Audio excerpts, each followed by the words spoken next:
자, 여러분 형제복지원이라고 들어보셨어요? 1975년부터 1987년까지 소위 얘기하는 거리에 떠도는 사람들, 불황인을 선도한다는 명목으로 이 부산 직할시 북구 주례동에 위치한 한 복지원입니다. 그런데 문제는 뭐냐면 이곳에 거리 불황자들 뿐만이 아니라 무고한 사람들까지 감금된 거죠. 그리고 그곳에서 가혹한 인권 유린을 당한 사건들이 보고가 되고 있는데, 여러분 혹시 뉴스나 또는 기사에서 이 형제복지원에 대해서 들어보신 적 있으시죠?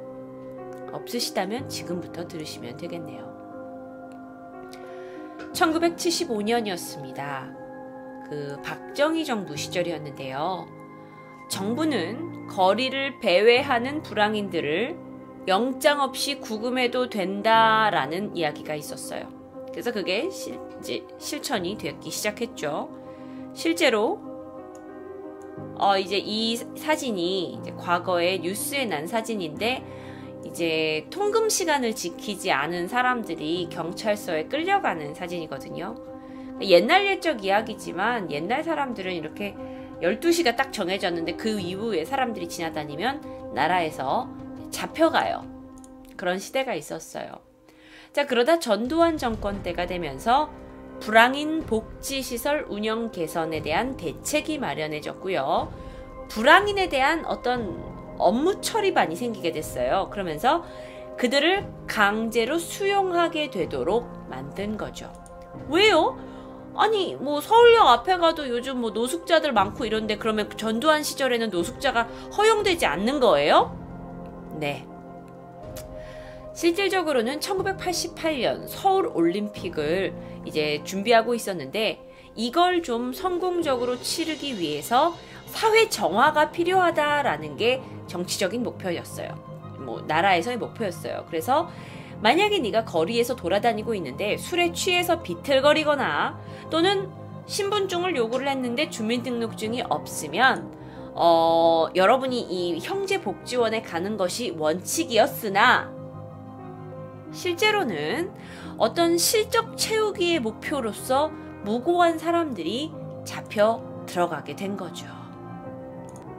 자, 그런데 이제 이 안에 무고한 사람들이 잡혀 들어가도 일반 사람들은 몰라요. 여기에 어떤 사람들이 무슨 일을 하는지. 그렇게 시간이 흘러버립니다. 그런데 1986년 당시에 부산지방검찰청 울산시청의 주임검사로 있던 김 변호사가, 현재 변호사예요, 사냥을 나가게 돼요. 그런데 그 사냥꾼으로부터 이상한 말을 듣게 됩니다. 여기서요, 멀지 않은 곳에 무슨 이상한 작업장이 하나 있는데, 무슨 인부들이 산을 깎는 작업을 하는 것 같은데, 경비원들이 목둥이를 들고 서 있다니까요. 근데 무슨 인부들을 개 패듯이 패는 걸 내가 몇 번을 봤다니까. 글쎄요, 당시만 해도 이게 무슨 북한에 있는 아우지 탄광도 아니고 무슨 민주주의 사회에 사람을 개 패듯 패요. 그래서 이 이야기를 듣고 당시에 검사였던 김 검사가 이 작업장으로 가게 돼요. 어떤 모습이었냐면 약간 이런 모습이었겠죠. 이게 실제 형제복지원의 사진이에요. 자, 산 중턱의 작업장이었는데요. 이 감금된 수용자들을 목격하게 됩니다. 그래서 이제 증거물을 잡기 위해서 경찰관들을 시켜서 망원 렌즈로 인부들이 작업하는 장면이라든지, 또는 경비원들이 몽둥이를 든 장면, 또는 이제 쇠창살이 쳐진 곳에 인부들이 잠을 자고 있는 모습들을 촬영을 했죠. 그리고 김 검사는 곧바로 수사에 착수하게 됩니다. 1987년 1월 법원에서 압수수색 영장을 받아서 형제복지원으로 가게 되죠. 여태까지는 수사만 했다면 이제 전면전으로 나서게 된 겁니다. 자, 이곳은 어떤 곳이었냐? 정말 안에 들어가 보니 교도소보다도 높은 담장이 쳐져 있었어요. 자, 이런 안에 이런 모습이었어요. 부산에 있는 겁니다. 자, 굉장히 위협적인 육중한 철문이 쳐져 있었고요. 원생들이 사는 곳에는 안과 밖으로 이렇게 잠금 장치가 다 되어 있었어요. 도망가지 못하게 하기 위함이었겠죠. 그리고 또 특이한 점은요, 원장실에 들이닥쳤는데 은행에서나 볼 수 있는 아주 큰 대형 금고가 있었던 거예요. 그래서 처음에는 김 검사가 야, 여기 원장 불러오라 그래. 그래서 원장한테 여기 문 열라 그래. 여기 문 열어. 했는데 금고를 안 여는 거야. 그래가지고 김 검사가 이제 경찰관을 시켜가지고 마을에서 산소 용접기를 가져오게 해가지고 강제로 금고 문을 열었죠. 그랬더니 금고 안에는 예금 증서, 달러, 엔화를 포함해서 약 20억 원 규모의 뭉칫돈이 쏟아져 나왔다고 합니다. 아니 여기는 무슨 복지원이라는 이름 속에 수용소 느낌이 나는 곳인데 알고 보니 그 원장의 금고에는 어마어마한 돈이 있어? 이거 도대체 뭐야? 회계장부를 봤어요. 조사를 하기 시작했죠. 그랬더니 국가에서 보조해주는 39억 원이 있어요. 이 형제복지원으로 나라가 지원해주는 금액이 있어. 왜냐면 길에 있는 불황자에다 싹 몰아 넣어가지고 얘네를 새 사람 만들어, 또는 무슨 어떤 인력으로 써, 이렇게 해가지고 지원을 받았는데 그 중에 11억 원을 횡령하게 된 거죠. 그래서 원장 박 씨가 여기서 구속이 됩니다. 이게 당시에 원장 박 씨의 모습이에요. 자, 그런데요, 1987년 3명의 직원들이 구타를 하게 된 거예요. 이 수감생을. 그래서 원생 1명이 숨지게 되고 35명이 집단으로 탈출하게 됩니다. 그러면서 실제로 이 세상에 형제복지원의 실체가 점점 알려지게 돼요. 이런 곳입니다.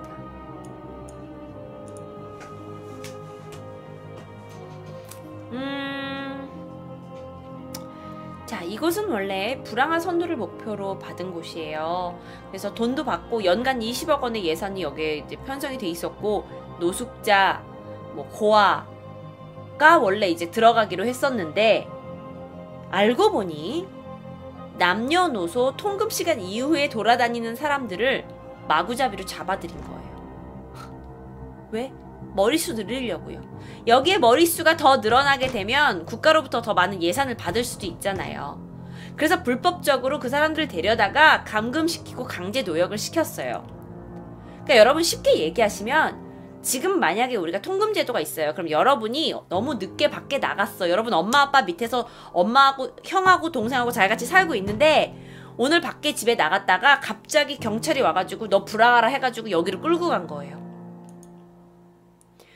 실제로 약 70% 이상의 사람들이 억울한 케이스로 여기 들어가 있었고요. 가족이 있었고 멀쩡한 직장이 있는 건강한 성인 남성이었는데도 불구하고 밤늦게 퇴근하던 길에 잡혀가기도 했고요. 실제로 한 사람은요, 14살이었어요. 14살 때 1984년 9월에 집을 나와서 그냥 공원에서 낮잠을 자고 있었어요. 그런데 승합차에서 사람들이 내려오더니만은 저기 신분증 좀 보여주세요 한 거예요. 근데 14살이야. 저 신분증 없는데요? 뭐야? 신분증이 없어? 하더니만 차 안에 밀어 넣은 거예요. 그래서 형제복지원으로 데려갔어요. 한 여자아이는요 9살이었어요. 그런데 엄마 심부름을 하려고 1982년에 길거리 나갔어요. 그런데 한 승합차들이 오더니만은 이 아이를 납치해 간 거죠. 길거리를 혼자 걸어가고 있으니까. 그래가지고 얘가 형제복지원으로 들어가서 날마다 면 맞고 기합받으면서 살게 된 거예요. 1975년부터 1987년까지 이렇게 잡혀간 사람들이 무려 최소 2만 명에서 3만 명이에요. 저 이거 듣고 정말 너무 깜짝 놀랐어요. 이럴 수도 있는 거예요? 이럴 수도 있는 거예요? 말도 안 돼요. 그러시죠? 이 복지원 내부는요, 거의 군대 시스템이었대요. 제가 이 사진 말고 사진 하나만 더 보여드릴게요. 이게 사진을 보시면 여기 밑에 몇몇 소대, 9소대, 8소대, 7소대 이렇게 붙여져 있거든요. 여기가 거의 군대 같은 곳으로 이제 운영이 됐었나 봐요. 그래서 수용자들한테는 번호가 붙여졌어요. 이런 식으로요. 머리가 짧게 깎여져야 됐고요. 아동들은 아동끼리 여성소대, 성인소대로 분류이 돼서 쉽게 말하면 내무반 생활을 해야 하는 거죠. 다들 똑같이 파란색 운동복을 입어야 했고요. 소대장과 중대장이 감시했고요. 매일 아침 새벽부터 일어나서 저녁까지 강제 노역을 한 거예요. 네, 잠깐만요. 여러분, 이게 막 군대 같은 분위기가 있다 하지만 아무런 이유 없이 여러분 여기 잡혀갔어요. 여러분 부모님도 있어요. 여러분 불황 아니야. 여러분 노숙자 아니야. 근데 여러분이 정말 잘못된 타이밍에 어떤 시점에 공원 앞에 있었고 심부름을 가던 길이었는데 아무런 이유 없이 여기 갔다고 생각해보세요. 여기 잡혀온 사람들은 얼마나 억울하고 분통 터질 일이에요. 잡혀온 게요, 성인들만 잡혀간 게 아니에요. 10세 이하의 어린 사람들도 있었어요. 나이가 어린 여성의 경우에는 구타 이외에 성폭행도 있었다고 전해져요. 자, 그러면요, 그럼 이걸 누가 다 주도했나요? 원장 박원근이 이제 원장으로 불리는 이 사람이죠. 박인근. 이 사람은요, 자기가 이제 가지고 있는 땅에다가 운전교습소를 만들려고 했대요. 그래서 원생들을 감금시키고 하루에 계속 중노동을 시키는 거예요. 원생들은 저 파란색 또는 흰색의 추리닝 한 벌 가고 고무신을 지급받는데요. 매일같이 거의 일을 한대요. 자, 그곳에서 이건 이제 TV 그것이 알고 싶다에도 나왔는데요. 그곳 안의 분위기예요. 이거 남자분들 어디서 약간 많이 보던 분위기 아닙니까? 불황자들을 정말 보호하려고 새 사람으로 만들려고 하는 곳이었을까요? 아니면 북한에 있는 무슨 아우지 탄광 이런 게 생각나는 곳인가요? 굉장히 춥고 굉장히 더운 날씨에도 굉장히 춥고 더운 날씨 속에서도 시설이 열악했기 때문에 버틸 수밖에 없었고요. 숙소 건설 그리고 식사 준비 역시 모두 여기에 있는 이제 수감자들이 해야 했다고 합니다. 식사론 뭐가 나왔냐? 말도 안 되는 것들이 나왔다고 해요. 그렇게 사람들이 먹을 만한 것들이 아니었고 썩은 무로 만든 국 같은 거. 근데 매일 새벽 4시에 일어나서 군가를 부르면서 구보를 돌았다고 하죠. 물론 탈출하려고 했던 사람들도 있었어요. 하지만 발각되면 죽임을 당했다고 해요. 나 이거 얘기 들어보면 이거 뭐야? 대한민국에 이런 거 있을 수 있어? 이런 거 북한에서 있는 일 아니? 이게 말이 돼? 이게 말이 돼요? 물론 이게 이제 내가 태어났을 당시에 이 일이긴 하죠. 나는 우리나라 역사에 이런 게 있는지 몰랐어요. 정말로 너무 어이없었어요. 나 진짜로. 그래서 여기서 사람이 죽었나요? 네. 1975년부터 발각되는 그 시간까지 12년 동안 500명 이상 사람들이 숨졌어요. 그런데 죽음의 이유는 아직도 밝혀지지 않고 있어요. 일부 원생들의 시신은 인근 의과대학에 해부 실습용으로 팔려갔다는 이야기도 있어요. 한 시체당 300만 원 정도를 받고요. 1986년 단속이 시작됐고 그 안에 수용이 됐던 불황인들이 몇 명이 남아있었냐? 16,000명이 남아있었어요. 그러니까 지난 12년 동안 얼마나 많은 사람들이 여기를 거쳐갔고 그러니까 훨씬 더 많은 사람들이 이 안에서 고통받았겠죠. 그리고 그 안에 실제 노동이 이루어지고 식료품 공장도 있었고 거기에 판매액 또는 국가 보조금 작업 수당은 전부 다 원장 주머니 속으로 들어갔던 거죠. 그러면 원장은 어떻게 살았냐? 원장이 약간 더 황당해요. 고급 아파트를 소지하고요. 콘도를 가지고 있고요. 골프 회원권을 가지고 있고요. 거액의 재산을 모아왔어요. 게다가 무슨 평화통일자문위원회의 상임위원이 됐고요. 그런데 알고 보니 우리가 생각했던 것보다 박 원장은 훨씬 더 막강한 영향력을 가진 사람이었어요. 부산시장, 부산지검장, 울산지청장 등도 함부로 이 사람을 건드지 못했던 거예요. 그래서 박 원장에 대한 검찰 수사가 진행이 됐어요. 그런데 1987년쯤이었는데 당시에 이제 박인근을 막 조사를 하고 있는데 전두환 대통령 있죠. 전두환 대통령이 당시에 부산에 내려오게 된 거예요. 소년체전에 참석을 하기 위해서요. 그래서 이제 부산시장님이 전두환 대통령한테 가가지고 지금 형제복지원 사건으로 부산이 좀 시끄러운데 무리를 일으켜서 죄송하다라고 말을 했대요. 그랬더니 전두환이 박 원장 훌륭한 사람이야. 박 원장 같은 사람 덕분에 이렇게 거리에 불황자도 없고 거지도 없고 좋지 않소? 라고 얘기를 한 거예요. 그러니까 대통령이 되게 신임하는 사람이 되는 거야. 그러니까 박 원장이 어느 정도의 위세였는지는 우리가 충분히 예상할 수 있겠죠. 그쵸? 그래서 이 덕분에 수사가 굉장히 어려워진 거예요. 왜냐면 너무 이제 파워 있는 사람들과 손을 잡은 거지. 그래서 부산에 있는 많은 관계자들이 암묵적으로 돈을 주고받으면서 이 안에서 있었던 폭력이나 또 비리에 그냥 방조하게 됐고, 또 실제로 그러니까 처음부터 형제복지원이 시작되는 단계에서부터 사람들을 무작위로 막 데려왔잖아요. 그 납치조차도 어쩌면 암암리에 도와줬던 거죠. 경찰청이나 이런 거에서.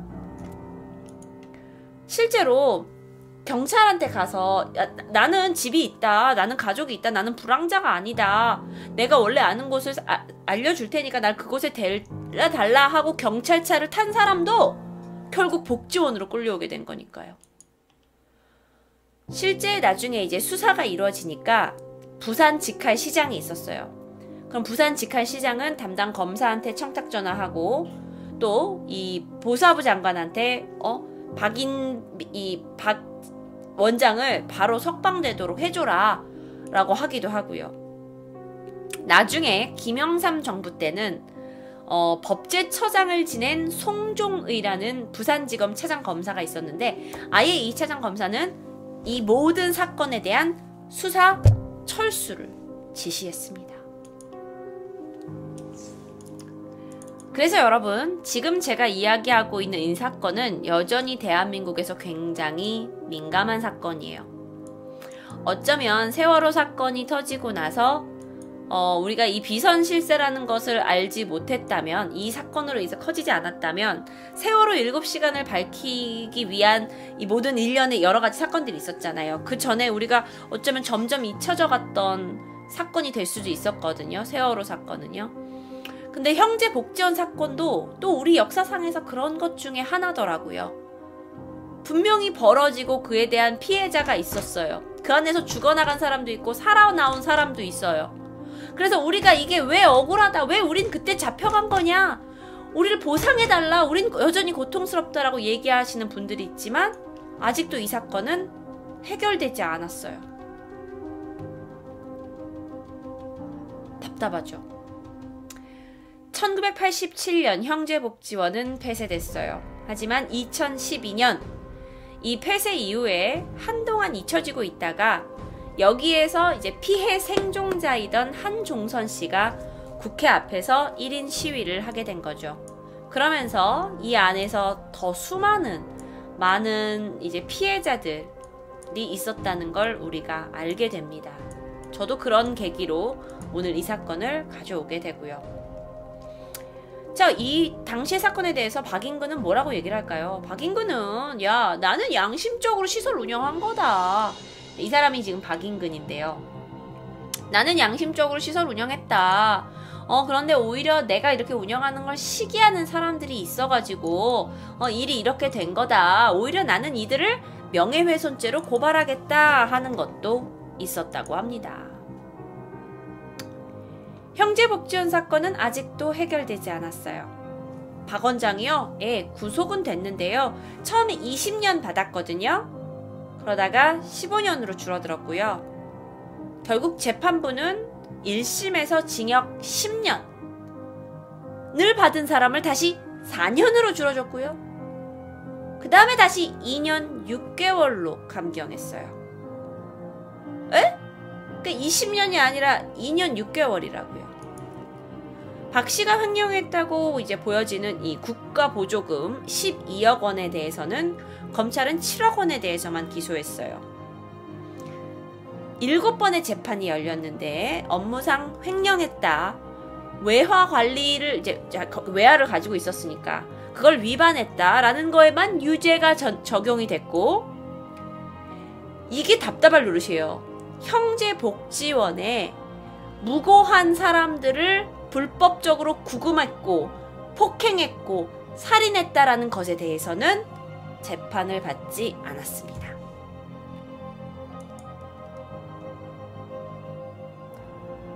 물론 여기에 대해서는 솜방망이 처벌이라는 이야기가 많고 또 뭐 증거가 부족했다라는 것 여러 가지 의견이 있을 수 있어요. 하지만 아직 이제 미제 사건이에요. 박인근은요 출소하고 나서요 이 형제복지원 땅 팔았어요. 그래서 1,000억 원대 재산을 축적했어요. 이게 부자 얼굴이시잖아요 지금. 예, 되게 부자 얼굴이신데 저 또 이분 자손들한테 명예훼손을 당할 수도 있겠지만, 네. 그리고 셋째 아들에게 법인 대표직 물려주시고 자취를 감추셨죠. 한 요양원에서 2011년 사망하셨다고, 2016년에 작년에 사망하셨다고 확인이 됐습니다. 하지만 이제 그의 가족에 의해서 그 운영이 되고 있는지 아닌지는 잘 모르겠지만 뭐 형제복지 재단이 뭐 요배마을 느헤미야라는 이름으로 바뀌면서 오늘날까지도 이어지고 있다는 이야기가 있어요. 지금부터 제가 한 피해자의 이야기를 해드리려고 합니다. 부산에 살고 있는 45살 김대우 씨는 부산시청 앞에서 1인 시위를 하고 있습니다. 그는 초등학교 때부터 해서 무려 3번이나 형제복지원에 끌려갔죠. 첫 번째는 3학년 때였어요. 1981년이었는데요. 부산의 부전역 근처에서 걸어가고 있는데 무작정 경찰관들이 그를 끌고 간 거예요. 초등학교 3학년이었는데 뭘 알겠어. 그리고 형제복지원으로 끌려갔죠. 저 집 있어요. 저 초등학생이에요. 라고 얘기를 했지만 무차별하게 구타 세례를 받았습니다. 자, 이렇게 그는 여기서 1년 정도 막노동을 하게 됩니다. 어른들과 같이 벽돌을 날르고요. 벽돌을 찍어냈고요. 아침 새벽에 일찍 기상해야 했고 구타와 기합은 일상적이었어요. 심지어는 성추행까지 당했다고 합니다. 그는 그때 시절을 얘기하면 정말 울분을 토할 만한 시절이었다고 해요. 그런 그가 사라진 김 씨를 이제 그의 이모가 수소문을 한 거죠. 그래서 1년 만에 형제복지원으로 이모가 찾아옵니다. 그래서 너무나 다행히 이모 손을 잡고 형제복지원을 나갈 수 있었어요. 그런데 한 달도 되지 않아서 그는 다시 끌려옵니다.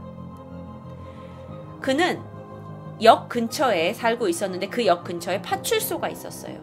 그런데 이상하게 파출소 앞을 지나가다가 또다시 경찰들한테 붙잡힌 거예요. 그래서 정말 1차 때처럼 다짜고짜 차에 실려서 형제복지원으로 갔어요. 지금 채팅창에서 사람들이 왜요? 몰라요.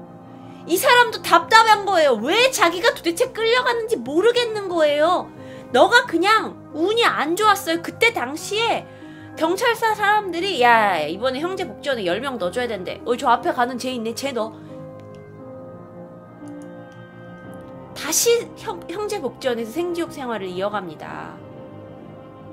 1년 정도 또 거기서 생활을 했어요. 그러다 다행히 아버지가 원양어선의 선원이었던 거예요. 그러니까 제 생각에 아버지 어머니하고 이렇게 안정적인 가정에서 자라고 있었던 건 아닌 것 같아요. 뭐 이모 손에 자라셨을 수도 있고. 그래서 아버지가 원양어선에 나갔다가 다시 돌아와가지고 야, 내 아들 어딨냐 하다가 찾아서 또 다시 나오게 된 거예요. 다행이죠. 자, 그런데 아버지가 생계를 위해서 다시 배를 타러 나갑니다. 그리고 부산의 서면 시립도서관 앞에 지나가고 있는데 또 경찰들한테 잡혀요.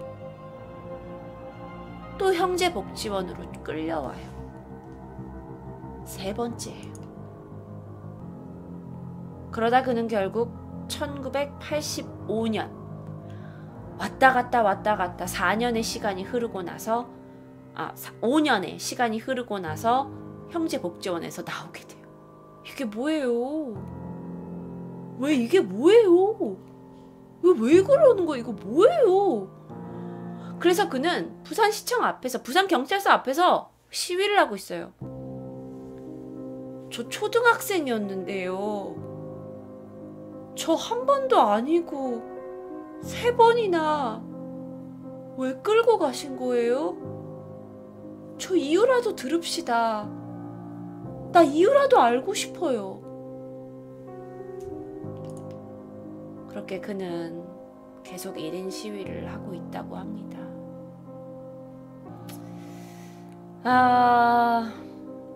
형제복지원의 수감자 대부분은요, 형제복지원을 나온 뒤에 이제 삶이 좀 많이 힘들어지셨다고 해요. 고통 속에서 나오셨으니까요.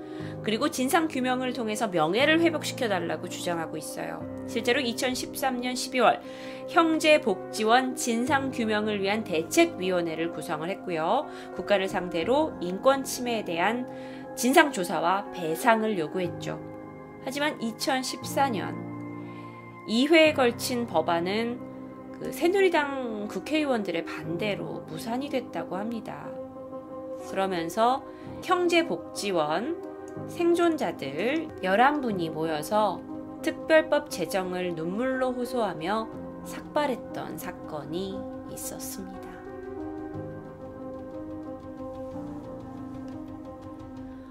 저는 정치적인 색깔을 내고 싶지 않아요.